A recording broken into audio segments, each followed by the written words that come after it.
If you have $10,000 to $20,000 and you want a 263 horsepower turbocharged manual-only hot hatch that car and driver named 10 best 3 times, the Mazdaspeed3 is the last great Mazda Speed before the brand disappeared.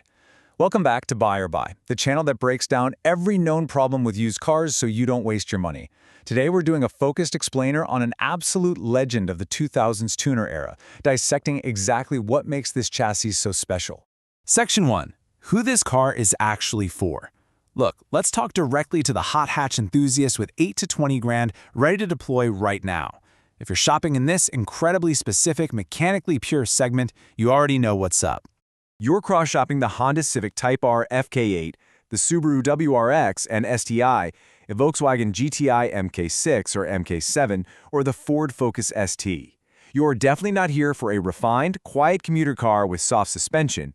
You want raw driving purity, ridiculous grip, and a highly specific torque delivery. The Mazdaspeed3 buyer explicitly values manual-only purity, a front-wheel drive architecture anchored by a mechanical GKN limited-slip differential, 280 pound-feet of violent low-end torque, and that deeply entrenched Mazdaspeed cult community. You're choosing this over WRX all-wheel drive security or the sterile refinement of a DTI. And crucially, you're totally comfortable with carbon buildup maintenance and second-gear synchro realities. Bottom line, this is a platform for the unapologetic purist. Section 2. Where it shines. Let's look at where this car absolutely dominates the competition, backed by the hard numbers that cemented its legacy. The beating heart of the operation is the L3 VDT 2.3-liter MZR DISI Turbo inline-four. Mazda bolted up a Borg Warner KKK K0422 turbocharger to produce an aggressively rated 263 horsepower at 5,500 RPM. This is not some linear, polite power band, guys. It's a direct-injected sledgehammer. That horsepower is backed by a peak torque figure of 280 pound-feet that hits incredibly early, just 3,000 RPM, and stays completely flat. In period testing, car and driver ripped this 5-door hatch from 0 to 60 in 5.3 seconds and ran the quarter mile in 13.8 seconds at 102 miles per hour. That means this front-wheel drive hot hatch routinely kept pace with the Hawkeye WRX STI in straight-line pulls. No joke. And this perfectly illustrates the automaker's absolute dedication to the enthusiast. A 6-speed manual gearbox was the entirely exclusive transmission offered globally. No automatic option ever existed. No DCT was ever engineered. It was paired directly to a standard GKN, helical torque sensing limited slip differential just to manage the massive torque steer. That is front-wheel drive mechanical purity you simply don't see greenlit in corporate boardrooms anymore. The hardware definitely earned the trophies. It landed on the Car and Driver 10 Best list 3 distinct times, in 2007, 2008, and 2010, and took home Automobile Magazine's 2007 All-Star Award. And since Mazda officially retired the Mazdaspeed brand after 2013, every single one of these surviving chassis is now a highly collectible JDM hot hatch. When you factor in the original US MSRP of $22,945 against today's used pricing of $8,000 to $22,000, the math is undeniable. Bottom line, this is currently the cheapest entry point on the market to manual-only turbocharged hot hatch ownership equipped with a mechanical limited-slip differential. Section 3. Where it disappoints. Look, it's not all trophies and turbo noises. Let's talk about the expensive mechanical nightmares you absolutely need to watch out for, because neglect on this platform is incredibly costly. First up is the direct injection reality. Because the 2.3 DSI Turbo is direct injected, fuel never washes over the back of the intake valves. PCV oil vapor coats them, bakes on, and literally strangles the engine. So universal walnut blasting service is strictly mandated every 60,000 to 80,000 miles to clear this carbon buildup. Budget exactly $800 to $1,500 for this. If a seller looks confused when you ask about a walnut blast, just walk away. Second, we have transmission wear. Aggressive, ham-fisted shifting entirely destroys the second-gear synchro. It's the dominant transmission complaint on this platform, leading to a dreaded, audible crunch on the 2 to 3 shift. Fixing this requires a full transmission rebuild running $1,800 to $3,000. You absolutely must aggressively test second-gear engagement under load during every single pre-purchase inspection. Third is turbo mortality.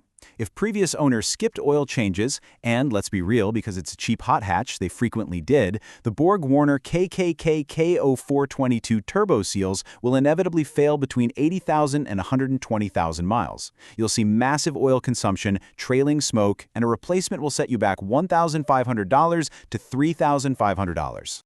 The list of secondary headaches is equally specific. High-pressure fuel pump failures will cost you $600 to $1,200. The L3 VDT engine is notorious for a VVT actuator cold start rattle. If it's neglected, the timing chain will jump and grenade the engine.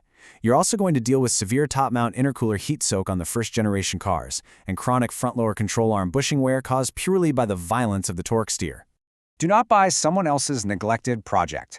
Say bye to every single car on the market without documented walnut blast records or any vehicle presenting even a hint of a crunchy second gear. Bottom line, proper maintenance documentation is literally the only thing separating a legendary driving experience from a catastrophic repair bill. Section 4. The numbers that matter. The crucial point here is knowing exactly which specification you're buying before you ever hand over a cashier's check. Production ran across two distinct generations. You've got the first-gen BK chassis from 2007 to 2009, featuring the original, more subtle styling. Then you have this second-gen BL chassis from 2010 to 2013. That one introduced the controversial larger smile front grille, but critically, it added a functional hood scoop to partially address that severe top-mount intercooler heat soak we just talked about. Across an estimated 50,000-plus U.S. units produced, the spec sheet remained incredibly focused. Both generations share the exact same 5-door hatchback body style, utilize a high-flow aluminum intake manifold, sit on 18-inch wheels, and push 15.6 psi of peak boost from the factory out of that L3 VDT DISI power plant. Looking at the market data right now, the depreciation curve has flattened out. You should expect to pay $8,000 to $15,000 for higher mileage examples, sitting right in that 80,000 to 120,000 mile danger zone. However, if you want a low mileage, exceptionally clean, properly documented chassis, be prepared to deploy $15,000 to $22,000. Think about it. Even at the absolute top of the market, you're acquiring the Borg Warner Turbo, the GKN Limited Slip Diff, and a 6-speed manual for essentially the price of a used high-mileage economy car. Bottom line, you are getting unprecedented mechanical hardware and aggressive power for an absolute fraction of what a modern equivalent costs. Verdict: the Mazdaspeed3 is the absolute cheapest entry to manual-only turbocharged hot hatch ownership with a limited slip differential. It's the last great Mazda Speed before brand retirement, a 3-time Car and Driver 10 Best winner, and an undisputed legend.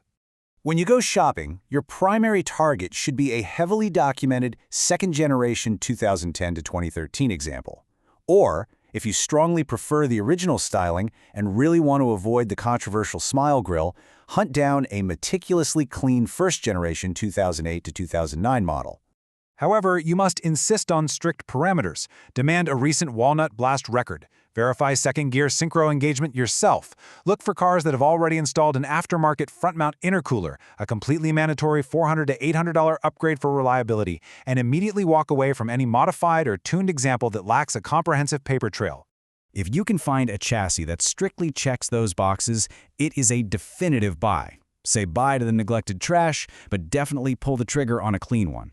It grants you exclusive entry to a raw, manual-only turbocharged hot hatch club that automakers simply refuse to build anymore. Bottom line, it comes down to what you value most. Are you willing to pay the premium for a pristine, documented history, or are you going to roll the dice on a cheap, abused tuner car and pay for it later? Keep that in mind next time you're scrolling through the classifieds.